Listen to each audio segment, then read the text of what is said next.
Hi everybody, I'm Ivy Rivera, Psychic Medium, coming to you from the Ivy League Psychic Academy here in Buffalo, New York, where we are training up the next generation of light workers. Those of you who are interested in attending classes here at the Academy for spiritual development, self-development, you can do that through Zoom internationally. You can also get the classes through audio download, or you can come in person and join us here. So Ivy League Psychic Academy.com has a full listing of what we have to offer. This is the Ask a Medium show. I will be taking your questions for the next approximately 20 minutes.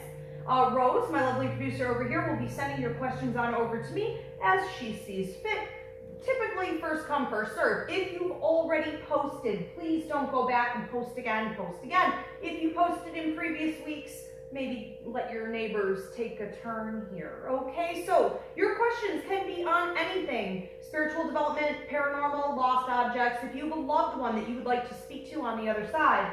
But when you're asking a question about someone in your life, I'm going to need the name of that person. If you're asking about a deceased loved one specifically, I will also need that person's name. It just speeds up the process here. Okay, now I know that we have some that were coming through that were a little personal through text, so maybe we could start with those and then we can move into the comments. So you guys are going to post your questions below in the comments. Okay, so our first question is from a 206 number, and it says, will I always feel this pull between my boyfriend, who I believe is my soulmate, and someone from the past who was an on and off relationship I cannot let go of? The boyfriend is Steven and the ex is Trevor. Okay.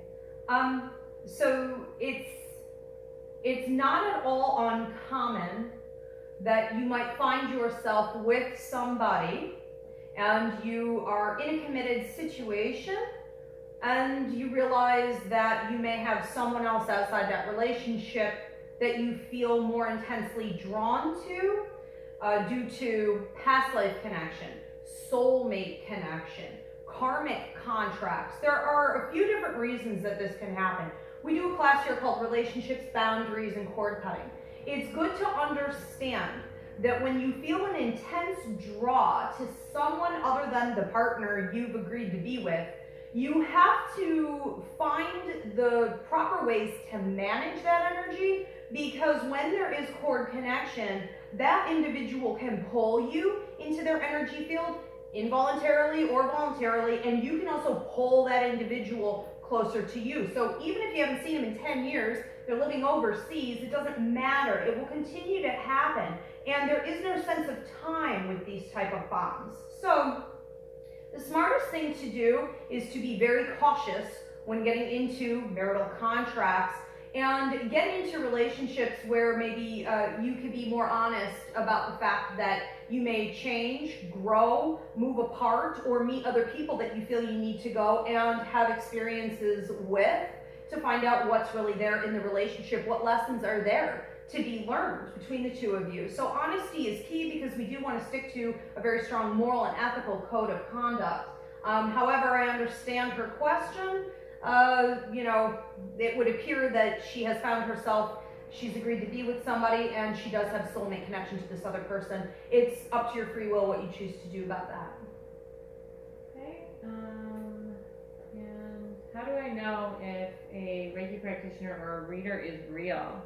How do you know if a Reiki practitioner or reader, psychic, medium, tarot, is real? Okay, so that's a great question.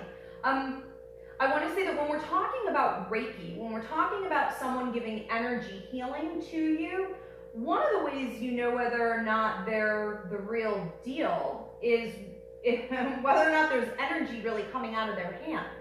So I've laid on tables before where the Reiki practitioner put out nothing, and I felt nothing, and I realized later that this person was dabbling in the dark arts, or their energy was toxic, and it was my body's way of protecting myself from receiving any negative energy. The perfect thing about Reiki is it only sends out positivity, so no one will be hurt by a Reiki practitioner who's dealing with negative energy, but you should be cautious always about who you allow to touch you. So people that are positive and are actively putting out Reiki energy, healing energy, I will automatically feel better, usually a little bit dizzy or lightheaded, and as though I've been cleansed afterward. As far as readers are concerned, you have to be cautious that you're meeting with readers who are working in the light. There are plenty of readers out there who are working with lower or darker energies, and they could also be tapping into spirits that are from lower and darker places. You will know that it is real when your loved ones on the other side can give you evidential mediumship, specific details that only you or that person would know to prove that they're around, and it should also feel positive. Readers that are fake are pulling constantly at your fears, negative emotions, and potential traumas. Okay, third question, why do I see symbols that I do not recognize in my head when I meditate? Okay. We all see symbols. So whether you're a practicing medium or not, you're going to see symbology constantly in your mind's eye whenever you're relaxed. Even if you're getting a massage or if you're doing a light meditation, symbols will pop up. You will also see them and receive them from your spirit guides and from your own higher mind when you're sleeping. So this is one of the reasons we have a class here called Dreams. I was super creative on that title. We talk about symbology and the significance of investigating why you are seeing particular symbols as messages. So every time you see a symbol that you can't identify, you want to Google it. You want to get a good dream book. You want to look it up and you want to find out what the message is. They're messages. Do we have questions coming in? Yes. Okay. So Teresa wants to know, is her move going to go in a timely manner with John? Teresa wants to know, is my move Going to go in a timely manner with John? With John? Okay, a move, like a residential move.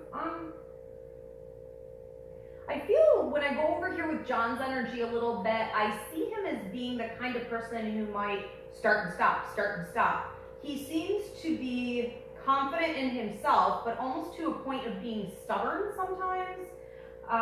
But he seems to be unsure in his circumstances.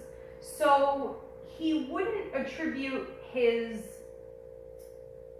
slow-moving behavior or procrastination as being connected to himself, but he would blame it on circumstances. Okay, so I feel that you would be watching this and trying to keep everything moving along. And as long as that continues to happen, I do feel things running smoothly. I want to say that at this point, it also seems to be outside of his hands.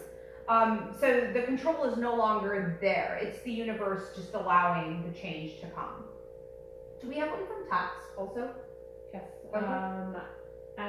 This is one from a 435 number. I'm 49 and for 4 years I have been off and on with a woman named Vicky. I love her with all my heart. I'm scared that she isn't the one though. Is she? Okay. So he's been with this woman for 4 years. He loves her dearly, but he fears that she's not the one. I think that there's a lot of myth busting that needs to happen in reference to finding the one. I am not a huge believer in there only being one potential partner for us, and I think that that destroys a lot of growth.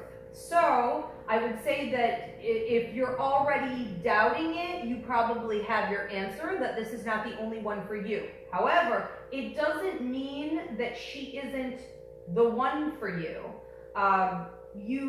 It does seem that you guys have a great connection, and it does seem as though there are a lot of lessons there for the two of you, deliberate intent for the two of you to be together, destiny charted. But it also feels to me like you two are put together to build something, and that could very well be a life together. It also feels like you offer her this freedom, and she may grow and develop. You may be doing the same when the two of you are together, and that may be the building phase. How long it lasts is completely up to your free will. There is no one.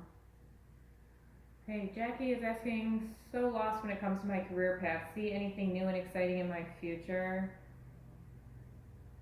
Okay. Do I see anything new and exciting in Jackie's future? But she feels lost in her career path. I get the sense from you that you almost need a change of scenery entirely. I don't know that with the location you're presently residing in that I see a ton of change with your career. I feel as though you would have to travel outside the state. So unless you're willing to make a drastic move, that would need to happen. But if you were to look into another line of work entirely, then I see more career opportunities for you. I do feel you talking to groups of people and directing them. I almost get the sense of you being at, this is a symbol, okay? But as some people would be working at a museum or in an art gallery, they would be instructing the group on what the group is looking at and then leading the crowd throughout. I see you doing this with people more, but talking to them about important life choices that they make. And I think you might want to look at how you can assist the general public with self-development. Okay, Ashley wants to know, will my family be financially okay? I do feel that you'll be fine, but there's a lot of work there. And it feels to me like I'm looking at a partner, and this partner might maybe had been bringing in stable income, and then it feels to me like that stopped for a while, or there was some threat there. Now, with the work that you're doing and what I feel you need to focus on moving forward is just a more positive attitude that you're doing everything that you can, no stone has been left unturned, and that you're putting your fears and worries to rest. I want to say on this one, what I'm feeling from your work and money guide is give it to God. I think this is an opportunity for you to learn how to receive from God and the universe when it's time for you to have things. But I do not feel that you're going to be in a position for at least the next 2 years where you have an overabundance. So this is the lesson that you're supposed to be learning right now. Okay. Jen would like to know any messages from my dad, Tim. And this was from who? Jen. Jen would like to hear from her dad, Tim. When I have your dad stepping in here, he makes me feel, I want to say safe. Makes me feel like he's either wide through here, he has a big energy about him, but he's not very loud and aggressive. He makes me feel comfortable in his energy. He comes through with a supportive, loving energy toward you. And just talking about nose to the grind time, he says that right now really what you're doing is you're putting in a lot of effort to get everything in order, to keep everything organized, and to keep everything moving ahead. He says that you're in a process of about 1.5 to 2 years where you're literally taking your work and financial circumstances and pushing them forward. And he says that's good. Don't forget to take downtime for yourself, but more importantly, don't forget to praise yourself for the hard work that you're doing, because that will help the progression, more prosperity. I feel like what he's talking about here is law of attraction. Okay. He says that he tucks you in at night and that he's been visiting you in dreams, and that lately your emotional state, like especially the last 2 days and 2 weeks, has been really, really up and down. And that he's just kind of wrapping you and giving you love and talking about being calm. Okay? Trying to calm you. Okay, there's another one. Teresa wants to know if there's any messages from her mother, Brenda. Okay. So Teresa wants to hear from her mother, Brenda. When Brenda comes in here, she's laughing and makes me feel as though she's watching over your circumstances and is saying that you could lighten up a little bit more than what you are. She said that more things are going to fall into place than what you think. I feel as though there's a male, or even 2 males, in your energy that you're watching over who bother you. They don't seem to listen very well, and sometimes it's almost like you're hitting a brick wall with them. Other times your mother shows it almost like if you took a tennis racket and you were to bounce the ball and it's like hitting them in the head and just bouncing right back. Like there's not a lot of, they're not very receptive, And she says that you could pull your energy away from that more, almost like you're putting up a bit of a wall or a shield and pulling your energy. Focus on you more. She said this is time to focus on you. Stop paying so much attention to what's going on around you with other people. She loves you very much. Kristen says, my dreams are so vivid, but there is not a lot of talking, especially from ones that pass that I really want to hear from. Is there anything I can do to make them communicate more with me in my dreams? I want to say to the last lady, your mother's showing me a white cake. Okay, so I feel like like a birthday or an anniversary right around this time. So celebration on that. She's there for that. That's a great question. So this girl wants to know, why in my dreams am I not getting a lot of communication from my loved ones in spirit? Yeah, like they're not talking a lot. She sees them, but they're not talking a lot. So this is a great question. Thank you. One of the things that happens when we're communicating with angels, and the way that you know that your interaction with your loved ones in spirit is real in dreams, is that their mouths don't move. So all of the communication is through what we call claircognizance. Claircognizance is also known as the great understanding or the wisdom, the all-knowing. It is a way of understanding past, present, future, and all messages being relayed. And it happens simultaneously. Now, the other element that we have here is telepathy. So, if your loved ones are communicating with you through telepathy, and angels would be communicating with you through claircognizance, what can happen is that it seems artificial because it doesn't look like life. It doesn't resemble the way you used to communicate with them, but that does not mean it isn't working and that it isn't happening. So what you're going to need to do is to learn the language. Now we have level 1 psychic mediumship development coming up here at the Ivy League, where I train you in that language and understanding it. But for now, what you can do is to pay attention to how those dreams feel, to pay attention to the symbols that are being pointed out to you in those dreams, any objects that you see. You're going to have to look those up to understand what the messages are there. And you want to pay attention to atmosphere. So are you in a school? Well, that would be learning. Okay. Are you in a prison? Well, that would be entrapment or feelings of depression. Are you in a house? A house represents your body. So you have to analyze the atmosphere, the objects, the symbols, the feeling, and then you'll have a better understanding of what they're telling you through telepathy and claircognizance. Okay, Sherry says, is Mom Patricia coming through? I feel so lost since her passing 5 years ago. I feel like I need her. When your mother comes through, she makes me feel like there may have been some weight put on.